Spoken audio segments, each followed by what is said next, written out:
A study that compiled data on 3 billion tobacco users worldwide, including thousands of face-to-face interviews, shows that global tobacco use is greatly influenced by the pro-tobacco lobby. The study focused on tobacco use in 14 low- and middle-income countries and made comparisons with 2 developed countries, the United States and the United Kingdom. Dr. Gary Jovino at the University at Buffalo School of Public Health in New York State was the lead author.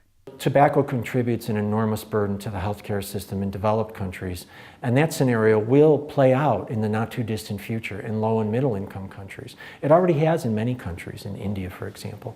Dr. Jovino's data shows that China leads with some 300 million tobacco users, followed by India with almost 275 million.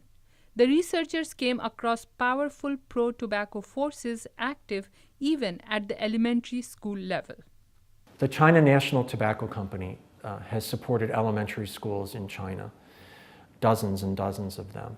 And they use their support to promote propaganda about tobacco use. And they're basically telling students that genius comes from hard work and that tobacco helps them to be successful.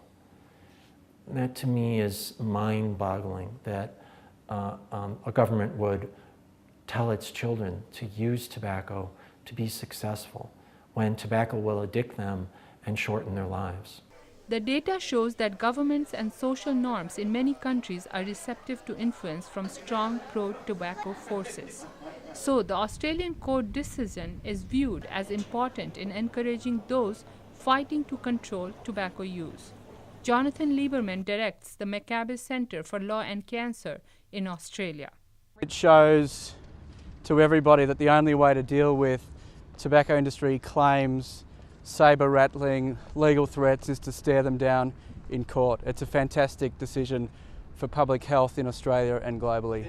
The Buffalo survey concludes that unless urgent action is taken, about 1 billion people will die prematurely in this century, losing 15 years of life on average.